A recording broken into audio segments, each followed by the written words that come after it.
di mana pada kesempatan ini, pada waktu ini kita akan membahas mengenai tafsir tematik. Di dalamnya juga tentang kaidah mufassir yang metode-metode yang seputar berhubungan dengan mufassir.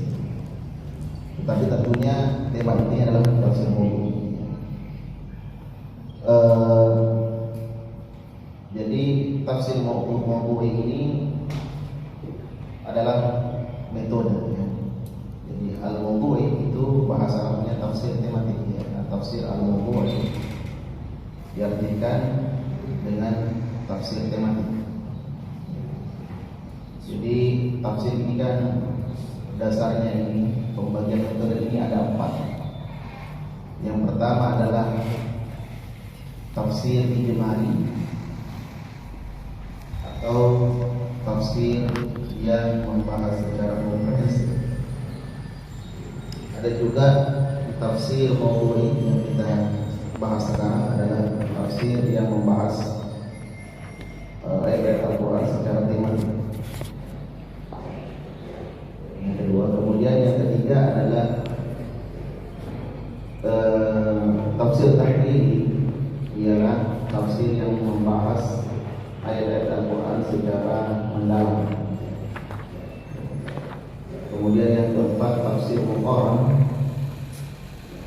Tafsir muqarrah adalah tafsir yang membahas Al-Quran dan membandingkan penafsiran yang lainnya. Jadi kalau muqarrah kurang tepat kalau kita mengatakan itu adalah tafsir fikih, tafsir hukum, tidak. Atau kita mengatakan tafsir yang membahas antara hukum dengan hukum, tidak demikian. Tapi tafsir muqarrah adalah tafsir yang membandingkan antara penafsiran yang satu dengan yang lainnya. Apakah itu dua tafsir, tiga tafsir ya, tapi secara umum tidak memfokus kepada tafsir ayat-ayat hukum atau hukum-hukum tertentu. Kenapa? Karena metode ini adalah khusus untuk tafsir ya. Tidak mengkhusus kepada corak tertentu dalam penafsiran. Ini umum, metode umum, tidak berbentuk metode khusus. Jadi sekarang kita kembali kepada tafsir mawdu'i ya. Jadi tafsir mawdu'i ini merupakan langkah pendalaman tafsir. Jadi ini langkah yang bisa dikata sudah masuk kepada final penafsiran tafsir mawdu'i. Ini merupakan final penafsiran di mana ketika seorang mufassir sudah memenuhi syarat penafsirannya. Ketika seorang mufassir telah memenuhi syarat penafsirannya, ya. Syarat-syaratnya misalnya seorang mufassir itu mengetahui ayat-ayat yang membicarakan tentang keumuman dan kekhususan, umum dan am dan khas. Itu syarat-syarat. Dia harus tahu mana ayat yang membicarakan tentang sesuatu yang umum, permasalahan umum, dan mana yang membahas tentang permasalahan yang khusus. Dia harus tahu apa contoh ayat yang membicarakan tentang permasalahan umum, apa yang ayat yang membahas tentang permasalahan khusus. Berapa ayat yang membicarakan tentang keumuman dalam sebuah tim atau umum, berapa ayat yang membicarakan tentang keumuman, dan berapa ayat yang membicarakan tentang kekhususan dalam sebuah tema itu. Ini kita hubungkan dengan tafsir tematiknya ini, tafsir mawdu'i. Kemudian yang kedua, dia juga harus tahu ibarat ya, al-ibratu bi umumil lafzi la bi khususis sabab. Ibarat itu ya dengan keumuman lafaznya, bukan karena kekhususan sebabnya. Jadi ayat itu, Al-Quran itu selalu bersifat universal, selalu bersifat umum, siapa saja.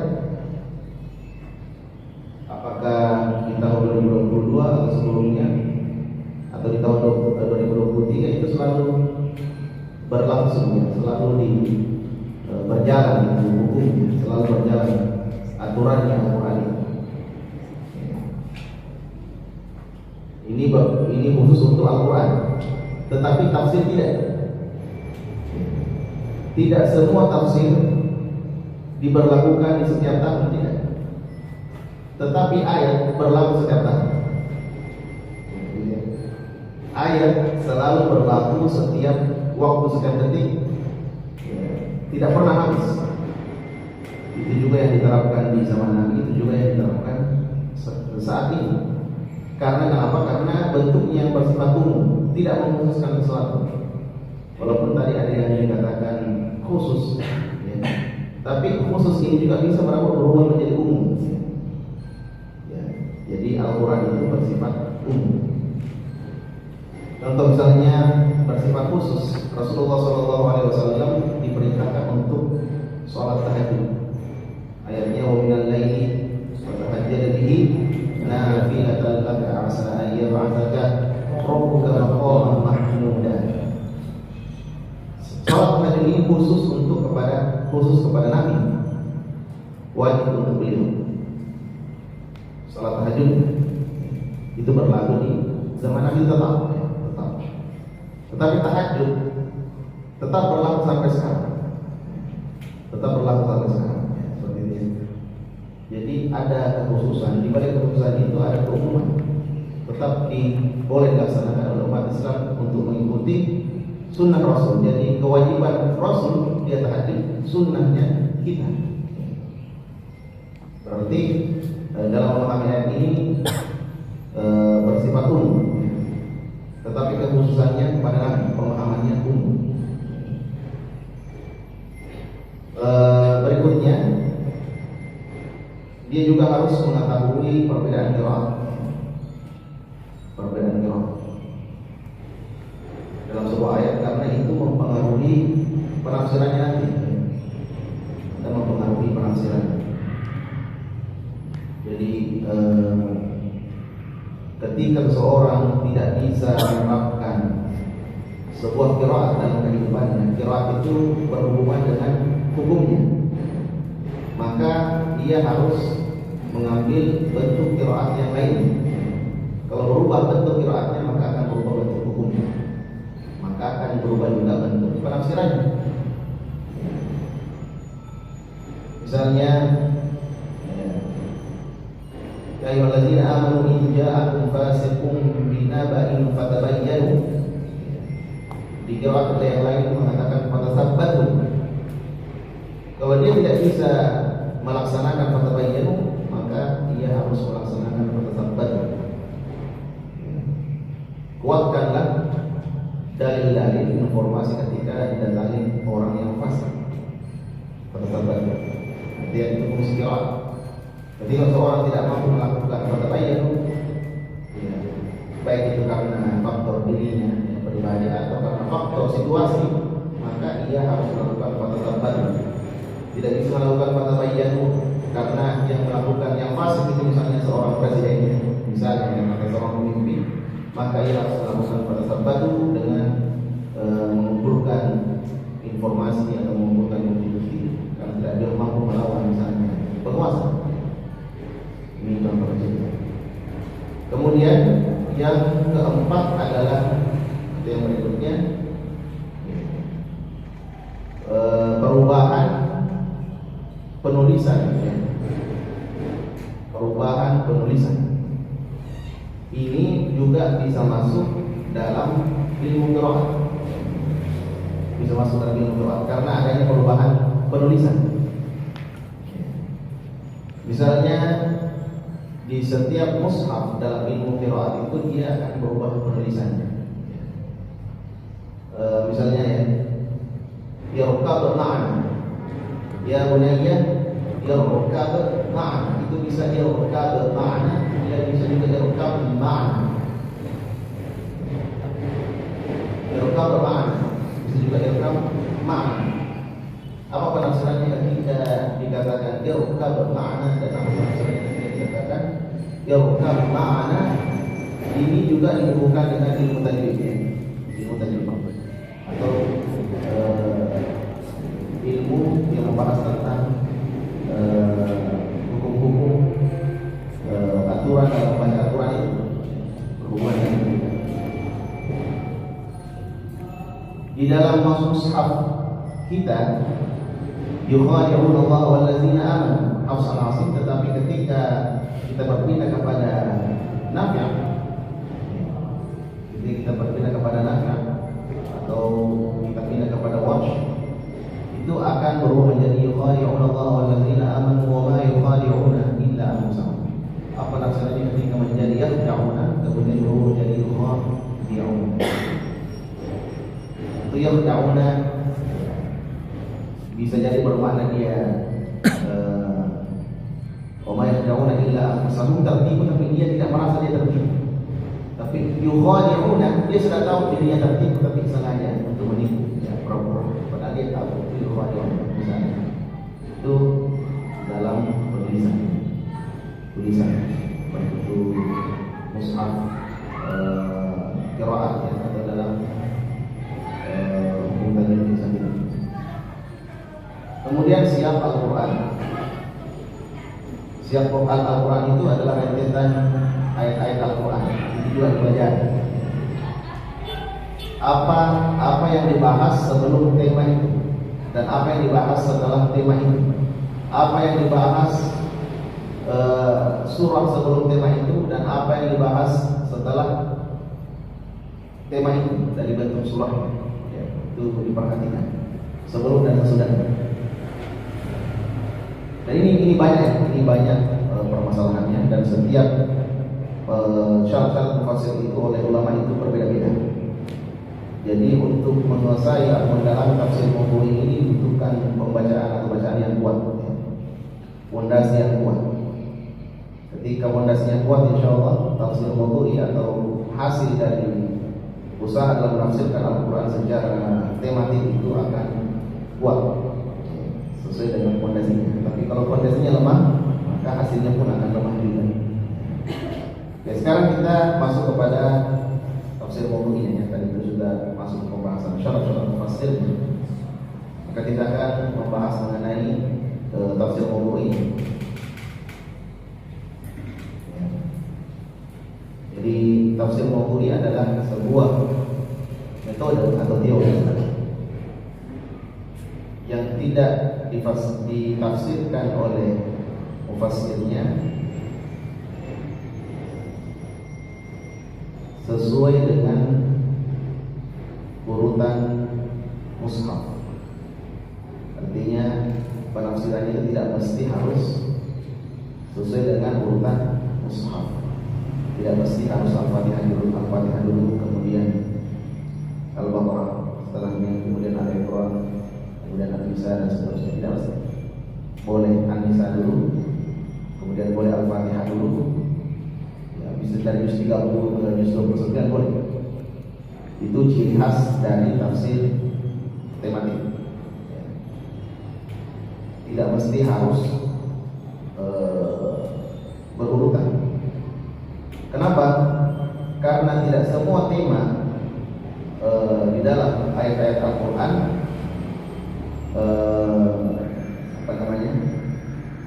menghendaki atau cocok atau sesuai dengan urutannya.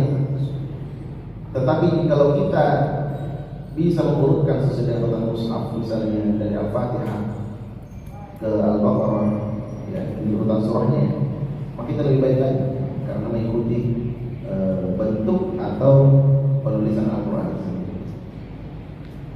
Sunnah ya, dalam mengurutkan surah dalam Al-Quran itu sunnah. Sebagaimana dalam sholat, kalau kita imam atau kita sholat sendiri, yang pertama pasti surah Al-Fatihah dulu, kemudian Al-Baqarah. Makruh hukumnya kalau kita memulai dari Al-Baqarah dulu, kemudian Al-Fatihah. Atau qul a'udzu birabbil falaq dulu, kemudian qul huwallahu ahad dulu. Ya, makruh. Artinya boleh, sholatnya sah ya, sahih ya, tapi tidak sesuai dengan turunnya Al-Quran. Karena ada yang mengatakan bahwa pendapat Al-Quran yang ada di tangan kita sekarang ini dari Al-Fatihah hingga An-Nas itu sesuai dengan turunnya wahyu, sejalan ya. Di Lauhul Mahfuz memang begitu dari Al-Fatihah sampai An-Nas. tidak ada perubahan. Ini pendapat yang lain. Ada juga pendapat mengatakan tidak ada perubahan. Ya. Jadi karena mushaf kita sudah ada, maka kita mengikuti bentuknya dari Al-Fatihah hingga ke An-Nas. Kemudian tafsir Mawdu'i ini membahas tentang persoalan atau tema beserta penafsirannya. Harus ada persoalan. Kalau tidak ada persoalan maka bukan tafsir tema. Tetapi persoalannya itu harus bersifat umum. Satu tema yang bersifat umum. Ini kita ambil lagi metodenya Al-Quran. Tadi kita mengatakan Al-Quran itu bersifat universal umum, maka kita akan mengambil tema yang bersifat umum pula. Tetapi tema ini hanya satu saja, satu tema, ya. Bukan dua tema. Kalau dua tema maka dia masuk tafsir muqaran, masuk tafsir komparatif perbandingan tadi, ya. Kalau satu tema itu adalah tafsir tematik, tafsir mawdu'i. Nah, bedanya di sini dari segi pembahasan. Setelah ditentukan temanya, maka dicarilah penafsirannya.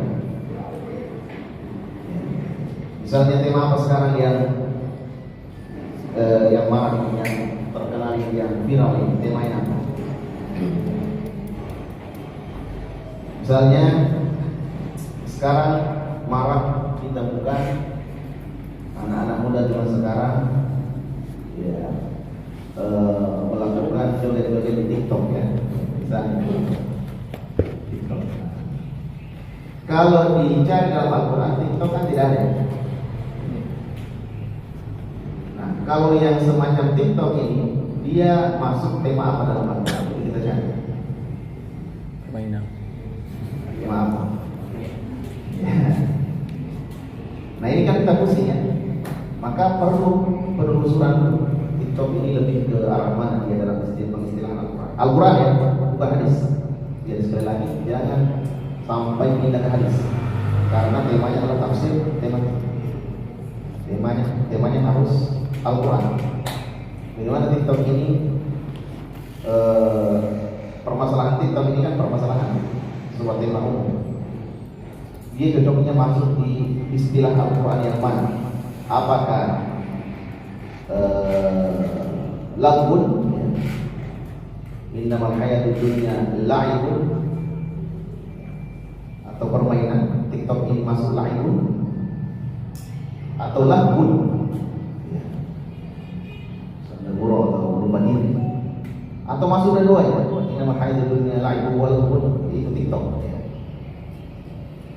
Itu bicara bagaimana kita bisa menentukan kita akan menjalani langkah-langkah, beberapa langkah untuk menentukan hal tersebut. Nanti kita bahas. Ini masih pada penjelasan dari tafsir mawdu'i. Tadi kita kembali lagi, ya. Tafsir mawdu'i itu membahas tentang sebuah tema atau permasalahan dan penafsirannya, dan mengambil hukum. Ya, ada juga pengambilan hukum di dalam istinbat hukum. Kalau ada hukumnya, dijelaskan hukumnya apa hukumnya. Kalau itu memang diperlukan dalam penelitian tafsir mawdu'i. Kalau tidak.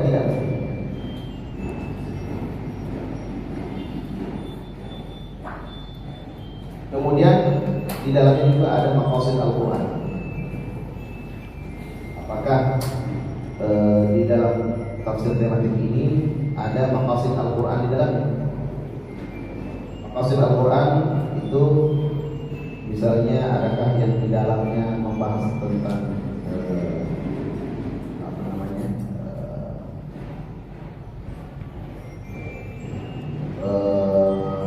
syariat? Apakah di dalamnya ada yang membahas tentang akidah, atau apakah di dalamnya ada yang membahas tentang akhlak, apakah di dalamnya ada yang menyinggung atau membahas mengenai sejarah? itu masuk kepada maqasid Al-Quran, atau di dalamnya ada yang membahas tentang keadilan. Ya, maqasid Al-Quran banyak versi-versi ulama. Ada juga yang memasukkan di dalamnya ayat tentang ukhrah. Jadi sudah berapa tadi tematik itu? Di dalamnya ada permasalahan atau tema, ada penafsiran, ada pengambilan hukum, dan ada maqasid Al-Quran. Jadi semuanya ini kita lakukan untuk Al-Quran ini. Begitu ya gambarannya tafsir tematik ini. Selalu kembali kepada Al-Quran, hidupnya Al-Quran. Jadi tema ini kita hubungkan kepada semua yang berhubungan dengan Al-Quran. Pandangan Al-Quran, tujuan maqasid Al-Quran, hukum yang dilihat oleh Al-Quran, komentar Al-Quran terhadapnya, kisah yang dikisahkan Al-Quran mengenai tema itu semua berhubungan dengan Al-Quran. Jadi kembalikan kepada Al-Quran, hubungkan dengan Al-Quran. Jadi jangan dihubungkan dengan yang lain.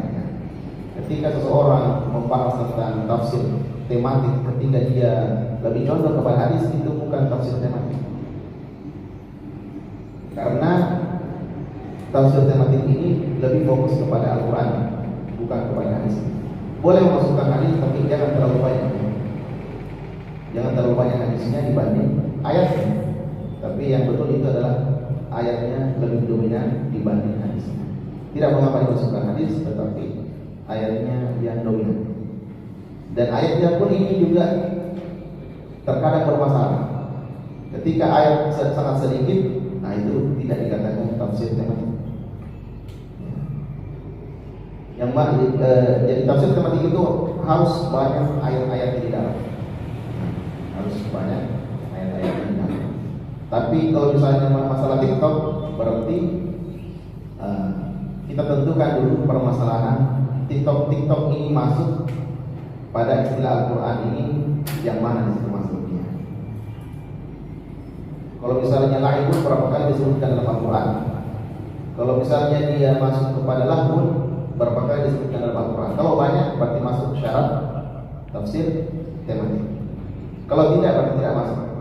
Kenapa? Karena nanti ada syaratnya bahwa pembahasan tafsir tematik itu harus memiliki banyak ayat-ayat Al-Quran yang dikumpulkan yang berhubungan dengan tema. Kalau sedikit tidak bisa. Aturannya seperti itu.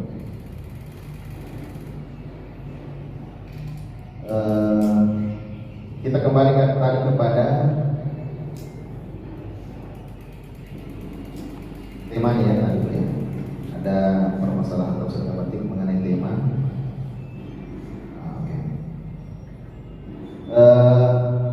Atau lanjut saja untuk mempercepat kita diburu waktu ya. Jadi tafsir tematik ini ada perbedaan pendapat ya. Ada ulama yang mengatakan bahwa tafsir tematik ini muncul di era modern. Ada juga yang mengatakan bahwa tafsir tematik ini muncul sejak zaman Nabi Muhammad. Sejak Al-Quran itu diturunkan sudah ada. Jadi ini ada perbedaan pendapat. Kita masuk pada perbedaan pendapat yang pertama ya.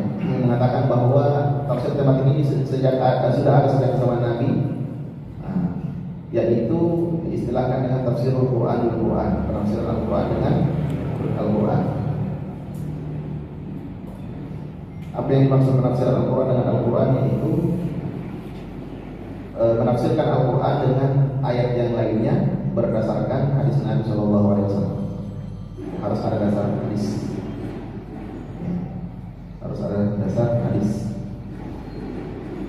Ada juga yang berpikiran moderat itu berdasarkan fasir. Fasirnya di sini adalah sahabat.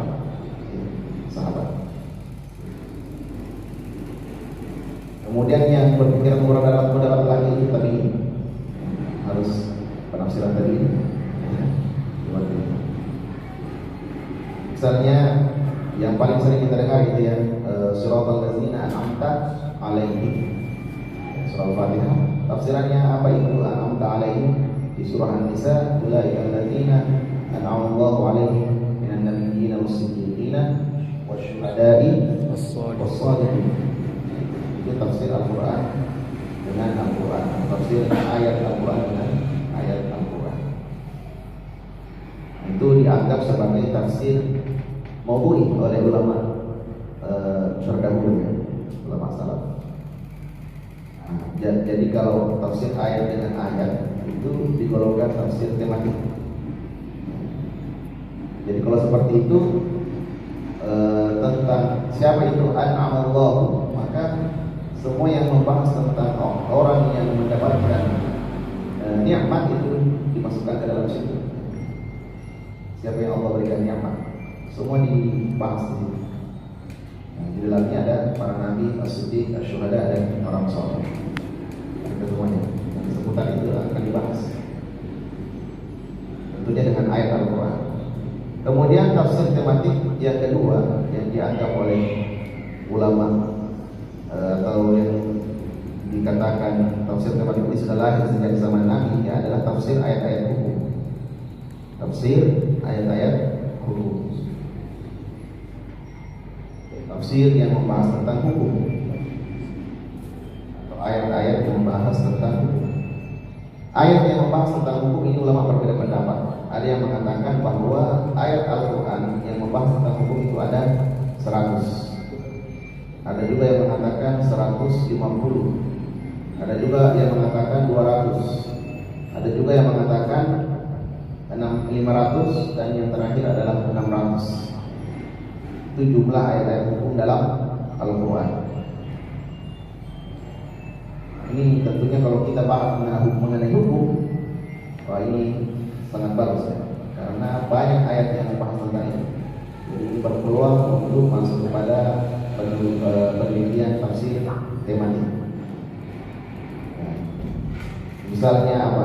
Misalnya tentang hukum, misalnya taruhlah yang paling umum itu minuman keras, ya, al-khamr. Tapi dihitung dulu berapa yang membahas tentang al-khamr. Kalau sedikit, berarti kita harus pindah tema yang lain, cari tema hukum yang lain. Riba itu sedikit sekali, ya. Kalau masalah riba berarti itu tidak memenuhi standar tafsir hukum. Jadi kalau misalnya didapati yang seperti ini tidak masuk di standar tafsir hukum, maka kita pindah kepada metode yang lain. Kita ambil metode yang lain, jangan pusing, ya. Jangan pusing masalah ini, hanya metode. Kita misalnya ambil metode analisis, ya, tahlil. Kalau masalah riba, tapi tidak cocok masalah riba, kita masukkan dalam tafsir tematik. Karena kenapa? Karena ayatnya sedikit. Ayatnya sedikit. Jadi harus ayatnya itu banyak yang membahas masalah itu. Itu baru tafsir umum. Kemudian yang berikutnya ada al-ashbah wan nazair, atau yang membahas tentang analisa, ya, analisa pengungkapan, analisa ungkapan dalam Al-Quran.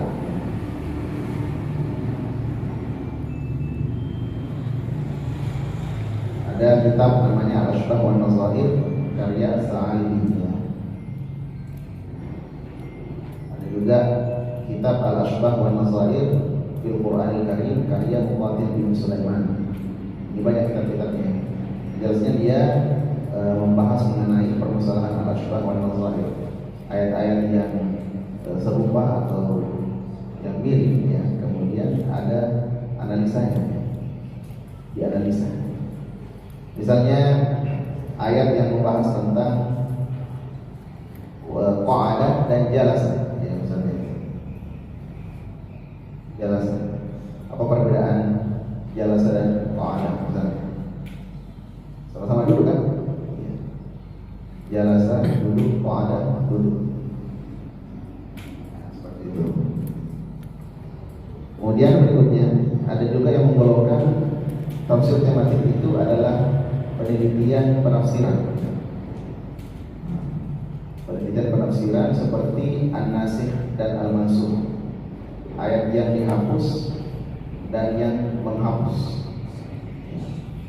menghapus dan dihapus, ada istilah ini bagi jurusan Usuluddin atau apa namanya, bukan jurusan Fakultas Usuluddin tahu ini, jurusan tafsir tahu ini, nasikh wal mansukh. Itu dibahas ayat yang menghapus dan yang dihapus.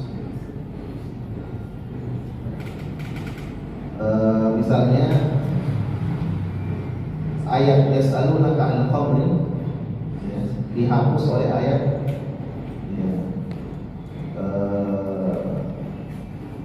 ya ayyuhalladzina amanu innamal khamru wal maisiru wal ansabu wal azlam rijsun min 'amali syaitani fajtanibuhu, itu yang hapus. Jadi yas'alunaka 'anil khamri terhapus oleh ayat ya ayyuhalladzina amanu innamal khamru wal maisiru dan seterusnya. Artinya khamar tidak boleh sama sekali digunakan, harus dijauhkan, bukan lagi digunakan, dijauhi. Itu nasikh dan al-mansukh. Tapi ini an-nasikh wal mansukh ada perdebatan, ada perbedaan pendapat. Ada yang mengatakan tidak ada ayat yang nasikh dan tidak ada ayat yang mansukh. Ada juga takwil, ya.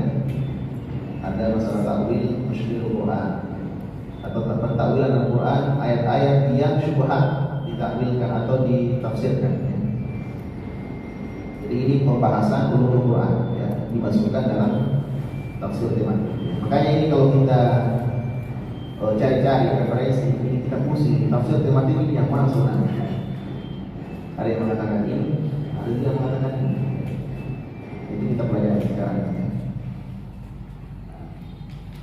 Ini tadi pembahasan mengenai tafsir maudu'i di zaman Nabi Sallallahu Alaihi Wasallam atau sejak dulu yang sudah ada tafsir tematik.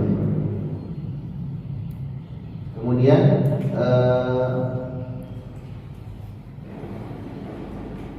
ada jenis-jenisnya atau pembagian tafsir maudu'i ini dibagi kepada beberapa pembagian.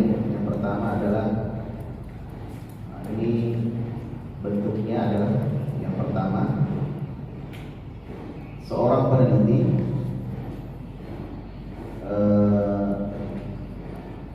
meletakkan kata dari Al-Quran. Kata itu adalah temanya. Misalnya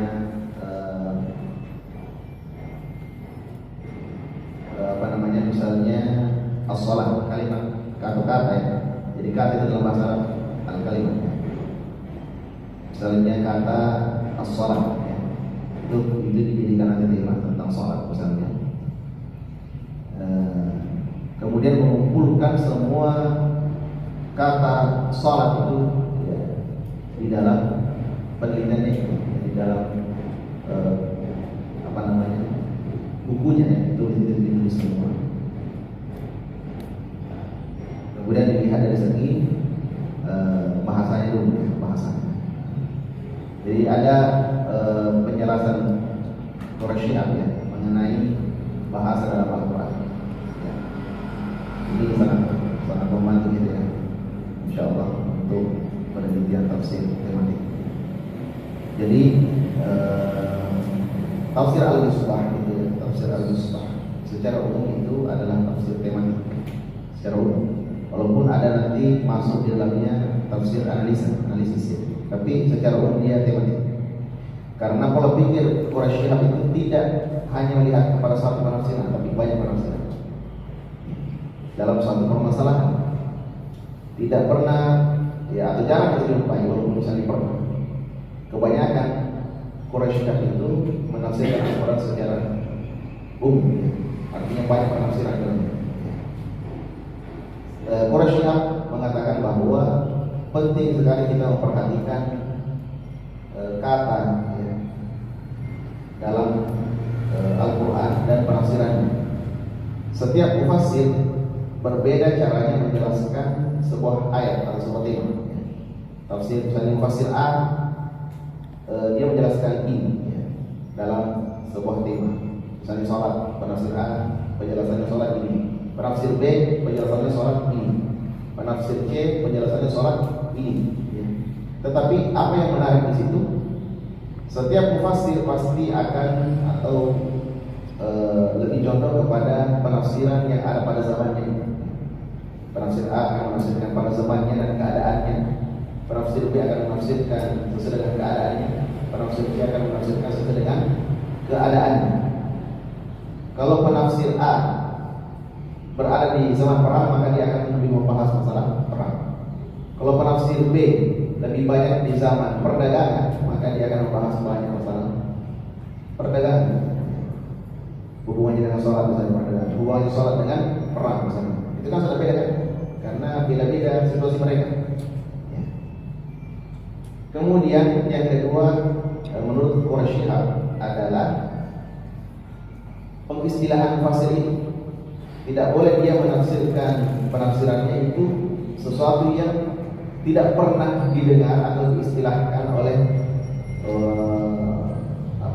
masyarakat di sekitar situ di zamannya itu. Contohnya dalam bahasa Indonesia kita menggunakan kata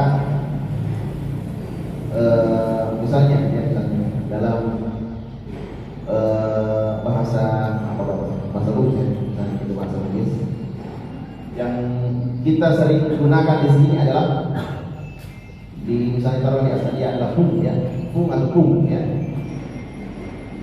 Kalau kita ubah menjadi istilah lain, maka itu akan aneh kedengarannya, akan aneh. Tadinya kum berubah menjadi ustaz, itu akan aneh, itu akan aneh. Maka hal tersebut tidak boleh digunakan oleh mufassir. Dari segi kata, ini masih dari segi kata, tidak boleh. Karena kenapa? Karena kata tersebut khusus untuk zaman itu dan situasi itu. Kata kum dalam asalnya itu menunjukkan penghormatan murid kepada murid. Kum, ya kum, anu begini kum, ya itu istilah kum ini. Kalau kita dudukkan sama dengan penjelasan fasir itu tidak boleh diganti-ganti. Kalau ada istilah lain misalnya mufassir masukkan ke dalam tafsir tidak sesuai dengan zamannya, maka itu bisa ditolak ya, bisa tertolak, bisa dipermasalahkan oleh mufassir yang lain. Dari segi bahasa ya, segi bahasa. Tidak boleh menggunakan bahasa-bahasa kuno dan tidak boleh juga menggunakan bahasa-bahasa yang belum digunakan masyarakatnya. Misalnya di zaman sekarang guys ya, tidak ada ulama ya, atau tidak ada mufassir yang menggunakan kata guys dalam tafsirnya. Misalnya ini hanya agar cepat dipahami. Itu penjelasan Quraisyhab. Tidak boleh terlalu kolot dan tidak boleh terlalu modern yang tidak pernah digunakan oleh bahasa, tidak pernah digunakan oleh masyarakat. Itu dilihat dulu. Nah, bagaimana kalau kita meneliti tafsir tematik? Bagaimana caranya kita bisa mengetahui oh ini tafsir yang bersumber dari mufassirnya sendiri? Oh ini tafsir yang dikutip oleh mufassir. Kalau kita mengatakan tadi tafsir Al-Misbah, bagaimana caranya kita membedakan ini tafsirnya Quraisyhab dan ini tafsirnya misalnya Ad-Durrul Mansur As-Suyuti ya, atau tafsirnya tokoh-tokoh yang kitab tafsir Al-Mizan. Bagaimana kita bisa membedakan? Ya. Ada dua cara ya, yang bisa kita kali ini akan membentukkan mahasiswa. Nanti ditanya sama dosen, apa yang baru dalam penelitiannya akan pusing? Ya. Apa yang baru dalam penelitian kamu? Dia akan pusing. Kalau dia tidak menemukan sesuatu yang baru, maka penelitian itu tidak berguna, tidak dinilai. Tapi ketika dia memiliki sesuatu yang baru, maka yang baru ini akan memberikan kontribusi dalam dunia pendidikan atau dunia penelitian.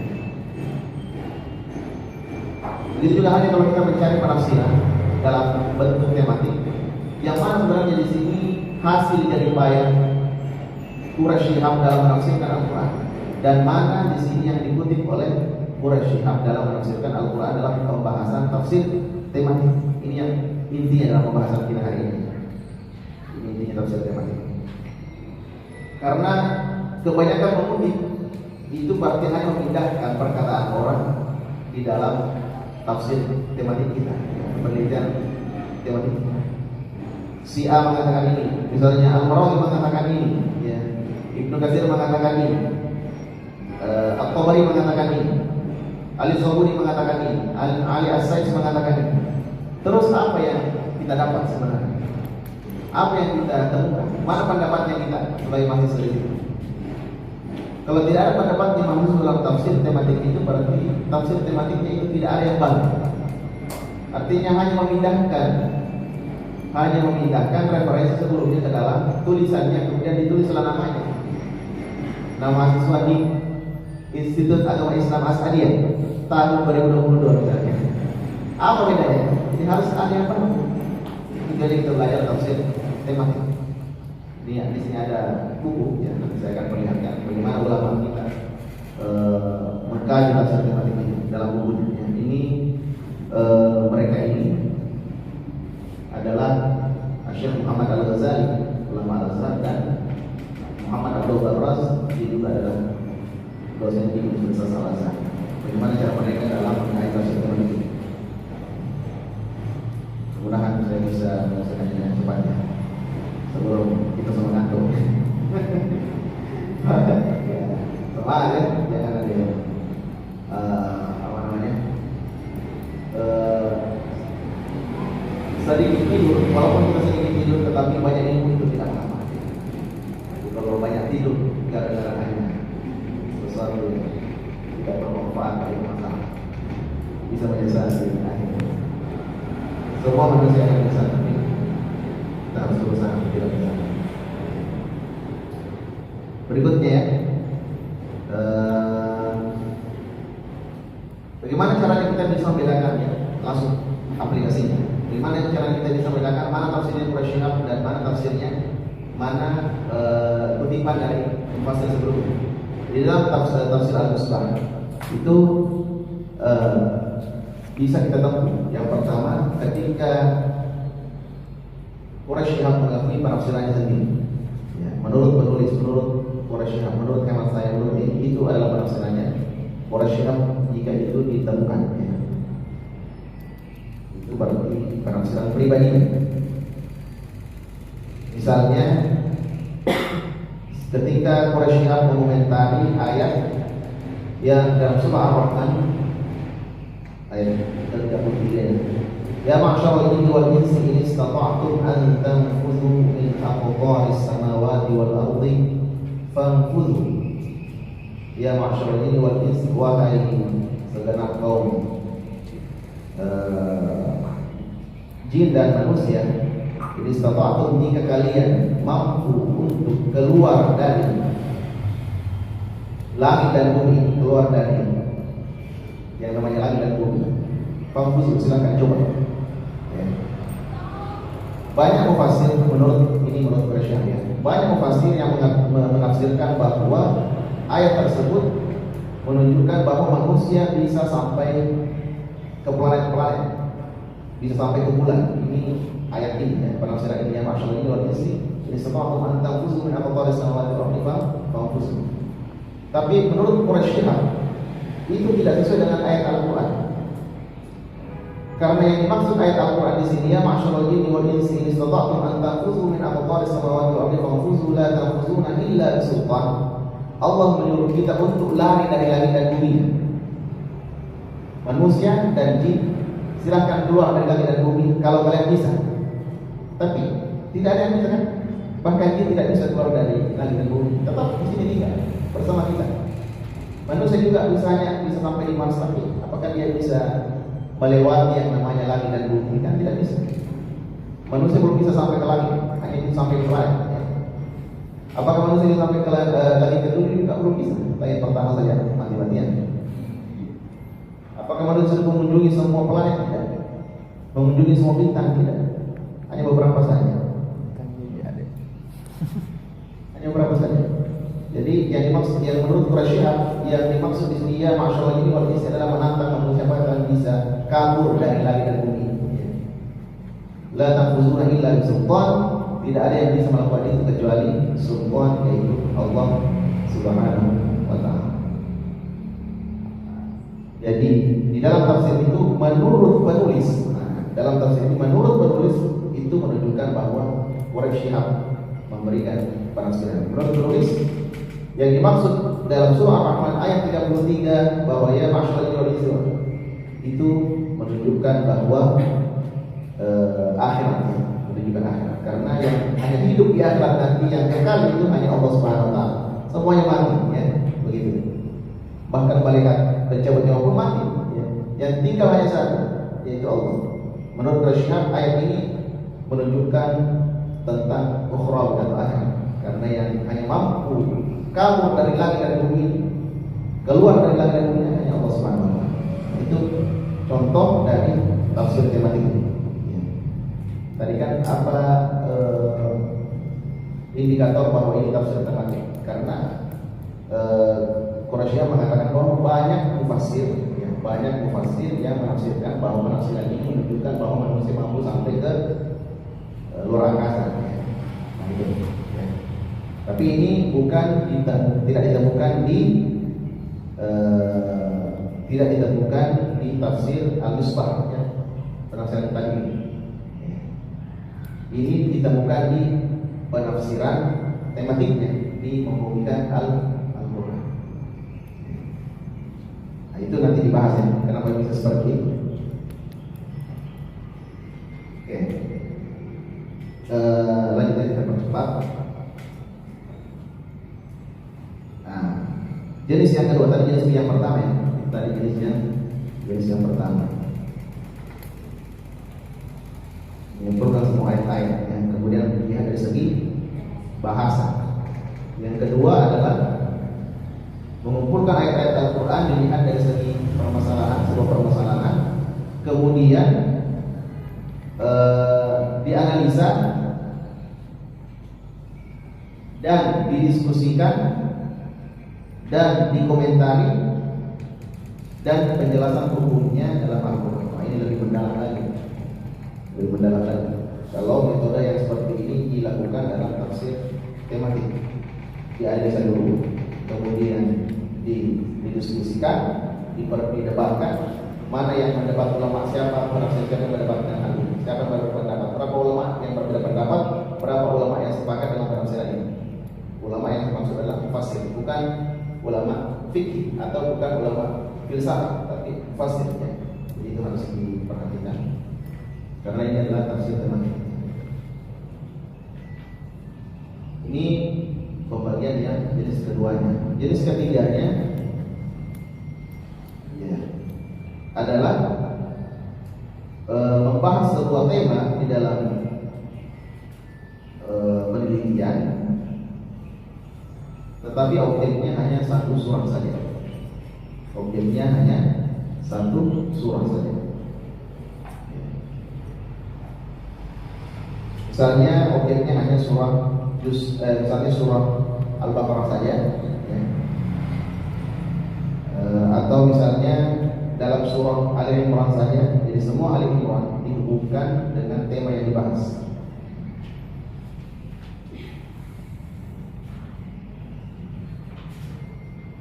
Ya. Jadi boleh seperti itu, satu surah, tapi jangan satu ayat. Kalau satu ayat terlalu sedikit. Kalau satu ayat itu namanya analisis ya, metode analisis. Kalau satu ayat boleh satu ayat, tapi satu ayat kalau itu terlalu sedikit untuk mahasiswa. Tambah ayatnya 3, 4, 5 ayat.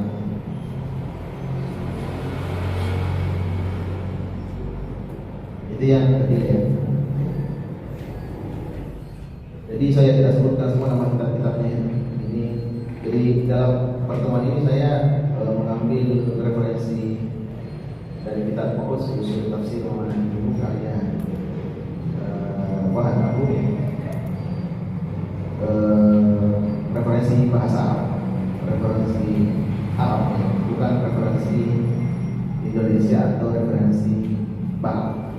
Kenapa? Karena kelebihan dari orang Arab itu dari segi pendalaman materi. Pendalaman materinya kuat.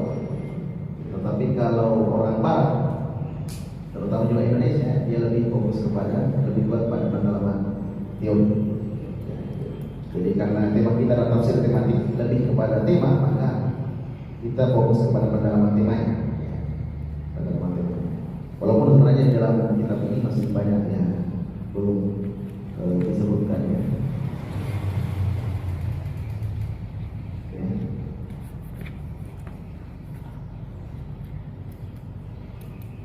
Oke, kita sekarang tadi dibahas sudah kita sebutkan bahwa penelitian tafsir ya, baik itu skripsi, tesis dan disertasi itu masuk kepada tafsir tematik selama judulnya memenuhi syarat, apakah judul atau langkah-langkah penelitian itu memenuhi syarat tafsir tematik. Jadi menurut Al-Farmawi, syarat tafsir tematik itu harus memiliki banyak ayat yang membicarakan tentang sebuah tema. Harus banyak ayat. Kalau tidak banyak, tidak boleh. Itu pendapat Al-Farmawi. Kalau kita menentukan tema dalam Al-Quran, tema itu hanya satu kali saja disebut dalam Al-Quran, itu tidak bisa. Ya, itu kalau pandangan Al-Farmawi tidak bisa. Ya. Dan itu juga masuk dalam metode tematik. Oke, kita langsung masuk ke buku. Ini judulnya An-Naba'ul Azim. Ya. Nazarat Jadidah fil Qur'an Karim karya Muhammad Abdullah Damas. Ini adalah An-Naba'ul Azim. An-Naba'ul Azim ini ada dalam Al-Quran tidak? Ada. Ada ya. Ada dalam Al-Quran. Ini bisa dikatakan tematik, ya. Karena membahas sebuah tema dalam Al-Quran, yaitu An-Naba'ul Azim. An-Naba'ul Azim artinya berita yang besar. Ini kan dari dalam surah Amma ya. Amma ada dalam surah An-Naba ya. An-Naba'il Azim. Dalam isi atau pembahasan dalam penelitiannya ini ya, dibahas dulu teorinya, ya. Penentuan makna Al-Quran, penjelasan sumber Al-Quran,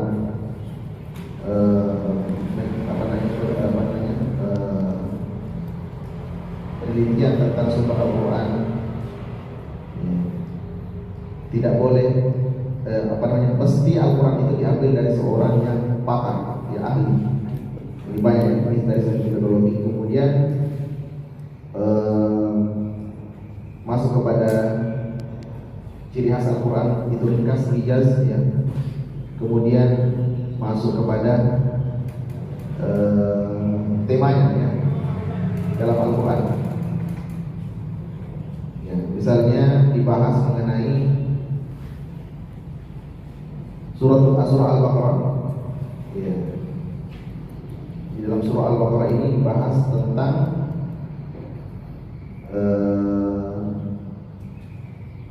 makna-makna yang terdapat dalam surah Al-Baqarah secara umum dan khusus. Kemudian pembahasan tentang orang kafir, pembahasan tentang orang munafik. Ini surah Al-Baqarah ya, surah Al-Baqarah. Apalagi. Jadi kalau seperti ini, ya, kalau seperti ini isinya, berarti ini membahas Al-Quran secara umum, ya. Membahas dulu Al-Quran secara umum dengan judul An-Naba'ul Azim, ya. Tema-tema yang dibahas dalam Al-Quran. Jadi kitab ini atau buku ini isinya tematik, tetapi di dalam bukunya ini banyak tematik, ya, banyak tematik. Tetapi yang menjadi masalah ketika dibahas tema-temanya itu, apakah tema tersebut konsisten atau tidak? Nah, ini permasalahannya. Apakah konsisten atau tidak? Misalnya tema tentang sapi dalam Al-Baqarah.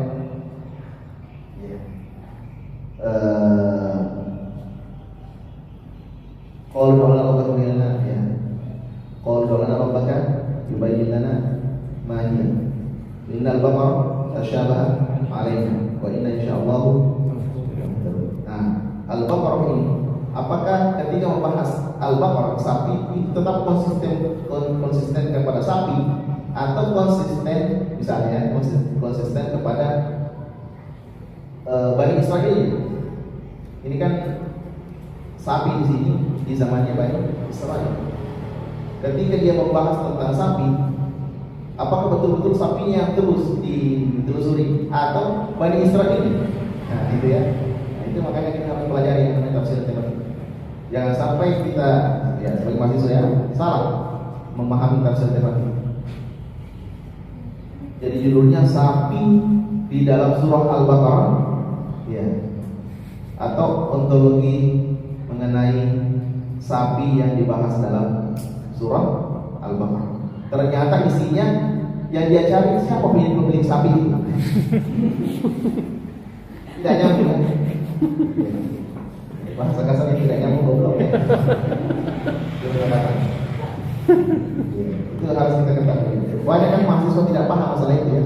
Lain dulu, lain yang dibahas. Nah, itu permasalahan. Memang masalah. Sudah masalah ditambah dengan masalah. Ya. Jadi harus konsisten. Kalau temanya sapi ya sapinya. Sapi yang dimaksud ini ya bagaimana? Tentu harus ditolong dengan hadis. Tapi jangan sampai hadisnya lebih banyak dibanding Al-Quran. Itu yang harus dipikirkan. Atau ada Al-Quran ternyata bertentangan dengan hadis. Ya.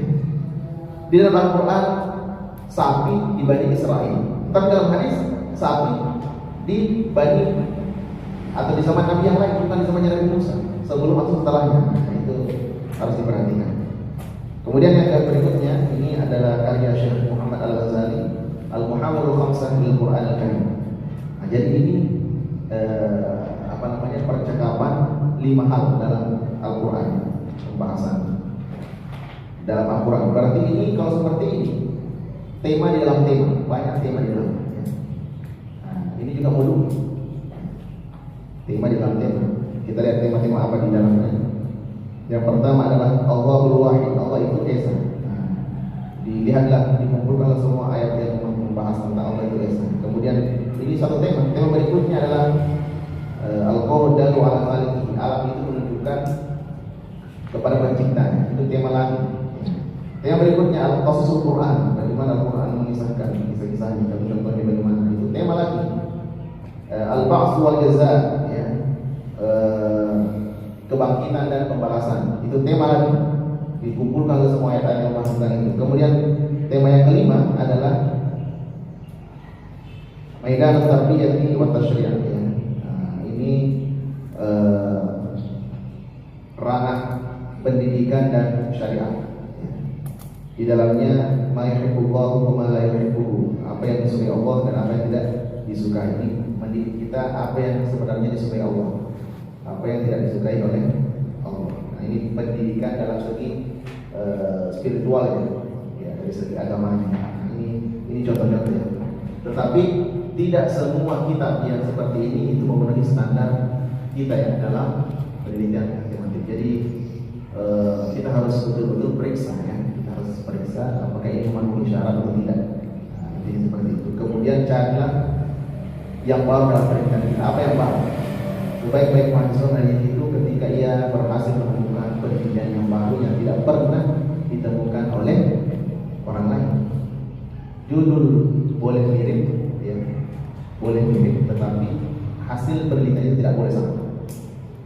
Harus memiliki hasil yang berbeda dari yang lain. Itulah penelitian yang paling bagus, khususnya tafsir modul ini. Jadi saya cukupkan ya. Atau saya sarankan kepada. Itulah tadi pemaparan terkait tentang tafsir tematik yang dia oleh Gunta, dan tidak menutup kemungkinan saya selaku moderator membuka sesi tanya jawab, satu dari putra dan satu dari putri untuk bertanya kepada guru kalian. Dia bisa ajukan terakhir untuk bertanya. Oke, kepada saudara Abdul Marif dipersilakan. Bismillahirrahmanirrahim. Assalamualaikum warahmatullahi wabarakatuh. Waalaikumsalam. Sebelumnya saya ucapkan terima kasih kepada moderator telah memberikan kesempatan saya untuk menyampaikan pertanyaan kepada Gunta. Tapi pun mohon maaf sebelumnya pun tadi sedikit ada yang saya tangkap mengenai tafsir tematik itu tidak membahas tentang keimanan. Mohon maaf sebelumnya, tolong diluruskan pun kalau saya salah. Tetapi yang tadi sempat juga kita sebutkan pun ada beberapa buku yang membahas tentang tema-tema yang dikaji dalam tafsir tematik, termasuk juga tadi mengenai apa tadi itu yang tentang pencipta pencipta. Saya rasa hal-hal itu juga ada kaitannya dengan keimanan.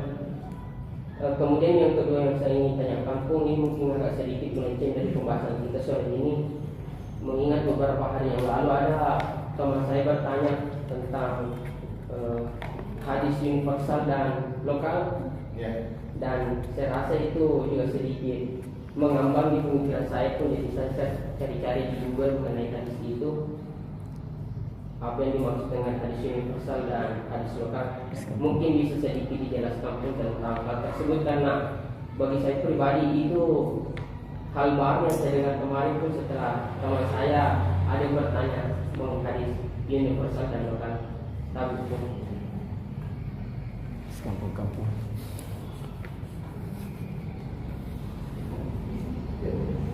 Mengenai tadi keimanan tidak masuk dalam tafsir tematik. ya. Saya tadi mengatakan tidak. Ada tadi saya tahu.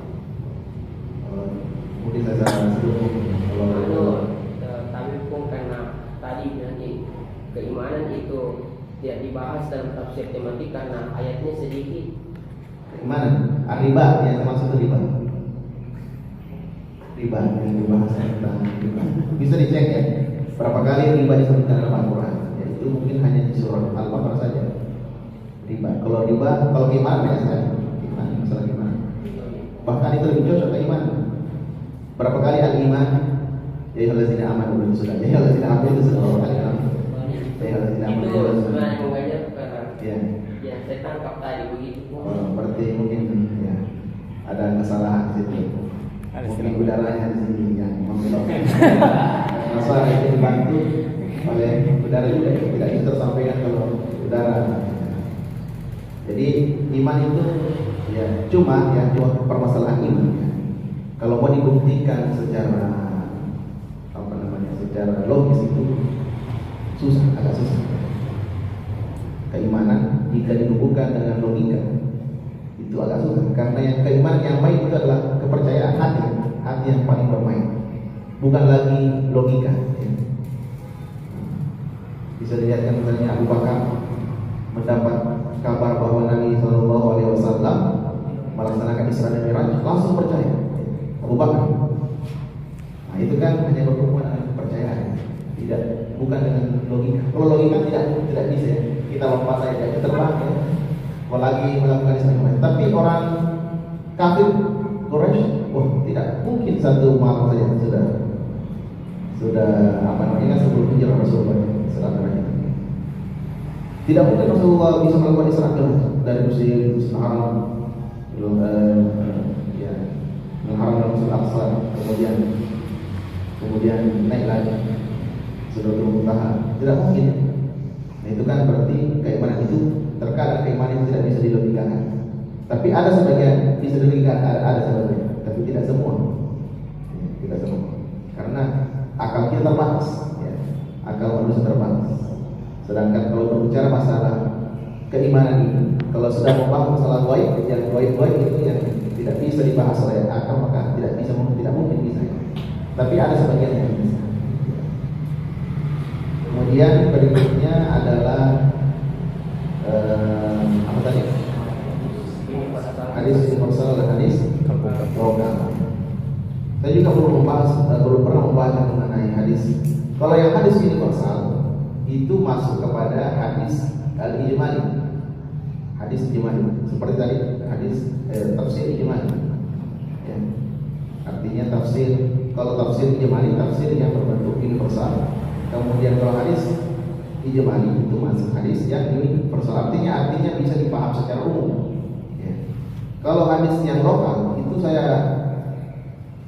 kurang mengerti apa yang dilakukan, karena saya belum membaca maksudnya itu hadis lokal yang mana. Jadi harus ada penjelasannya. Hadis lokal adalah seperti ini. Bisa jadi yang dimaksud dengan hadis lokal itu adalah hadis yang bermakna khusus. bukan hadis yang bermakna umum. Seperti tadi ada istilah am dan khas, ada am dan khas. Tetapi yang khas juga, yang lokal juga bisa juga terkadang akan dipahami secara umum. Yang dipahami secara khusus karena ada asbab nuzul atau asbab turun, itu dipahami secara khusus.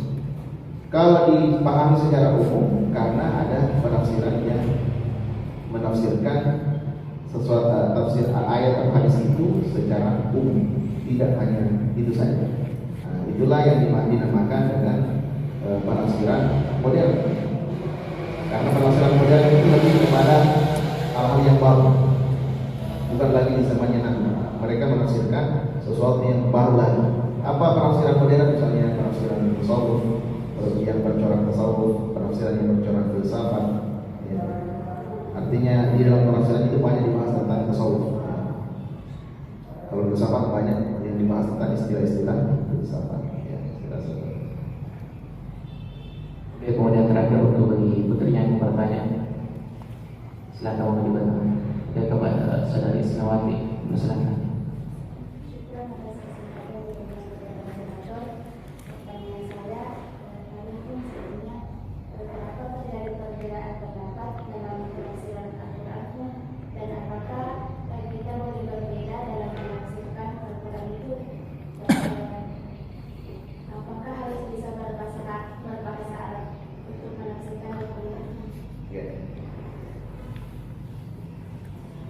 Pertanyaannya adalah kenapa tafsir Al-Quran itu berbeda? Mengapa Al-Quran tafsir Al-Quran itu berbeda? Ya, karena setiap manusia, setiap tafsirnya itu pasti berbeda cara pandangnya, perspektif mereka berbeda-beda. Kemudian yang kedua adalah latar belakang mereka, background mereka berbeda-beda. Ada yang backgroundnya dari ilmu hadis, ada backgroundnya dari ilmu tafsir, ada backgroundnya dari filsafat ya. Artinya ya ini mufassir yang betul-betul ahli ya di bidangnya itu sendiri. Jadi tergantung latar belakangnya. Background itu yang menyebabkan mereka berbeda pendapat. Bisa juga berbeda pendapat karena melihat nas Al-Quran atau nas hadis ya. Misalnya nas Al-Qurannya dia melihat nasnya dalam suatu permasalahan, dia masukkan ayat ini. Misalnya dia masukkan surah Al-Baqarah dalam permasalahan ini. Yang satunya dia masukkan surah Ali Imran. Kalau seperti itu pasti berbeda karena mereka beda pandangan berdasarkan nas atau teks. Bisa juga dari segi hadis, mereka berbeda pendapat dalam sebuah permasalahan atau dalam sebuah tafsir di hadisnya. Misalnya sebuah permasalahan dia melihat hadis ini, tapi yang satunya melihat dari hadis ini. Apalagi kalau sudah pindah kepada hadis berra'i, hadis bil ma'sur ya. Yang satu melihat dari hadis bil ma'sur, yang satunya hadis yang agak sedikit dhaif ya. Dhaif di sini bukan berarti yang ditolak 100% itu ya, bukan. Dhaif itu bisa dia masuk kepada matruk atau bisa masuk kepada makruh dari hadisnya, atau bisa masuk mu'allaq atau hadis yang mursal ya, atau dia masuk kepada pembahasan hadisnya sahabat atau hadis mauquf, atau masuk kepada pembahasan hadis tabi'in.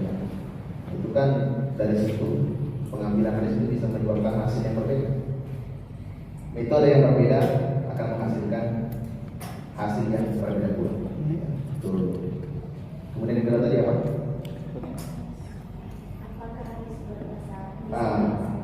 Ya.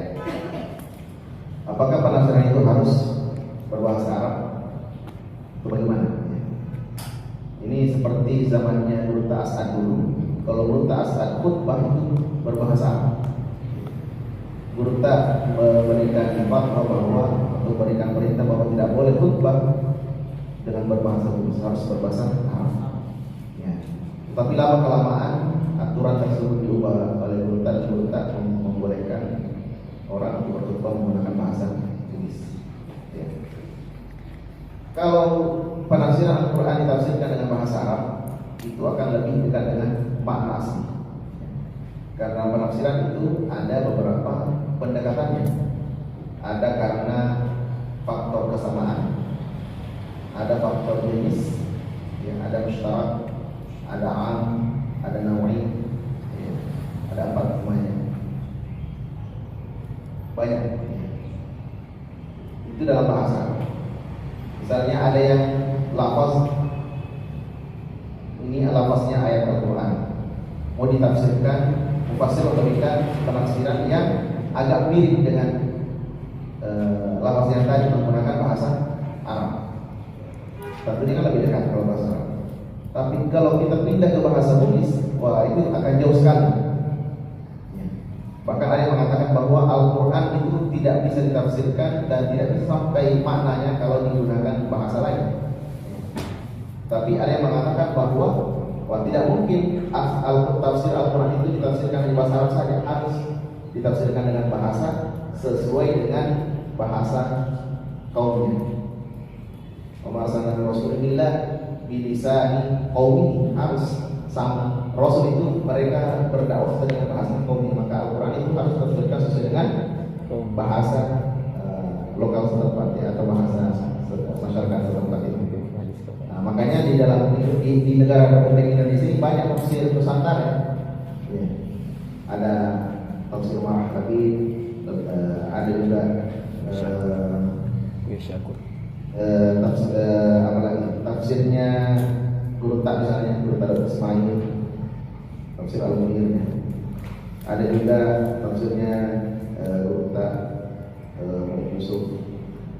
Ya, ada juga Guru Tak As'ad juz 30, tapi itu belum kita mati ini. Tapi ada banyak, ada kitab. Tapi kalau di sini belum ada. Ada sebenarnya, cuma ada yang pegang tuannya. Ya. Begitu ya kira-kira. Jadi makna yang paling dekat dengan, kalau kita mau paham Al-Quran itu, maka cara yang paling bagus ya adalah dengan menggunakan penafsiran yang berbahasa Arab. Apalagi bahasa Arab kan bahasa surga, yang paling dekat. Orang tidak bisa masuk surga kalau bahasa Arab, ya. Nah, merasa itu bahasa Arab ini ya. Naik ramu malah tahu bahasa Arab ini.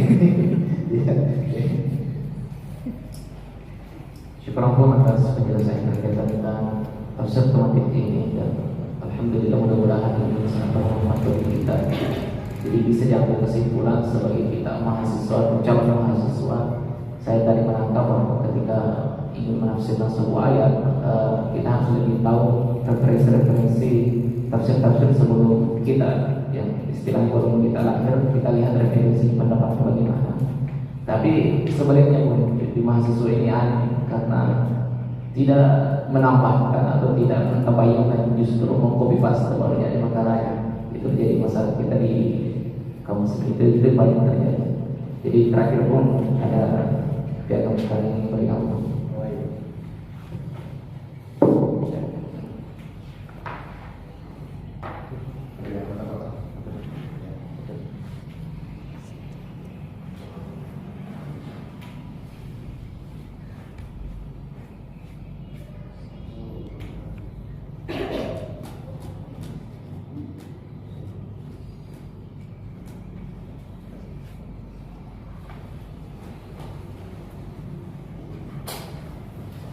Bisa mungkin untuk kita bersama untuk putranya bisa maju ke sini dan terang. Putrinya bisa ke depan. Putrinya berdiri, kemudian kita kita saja.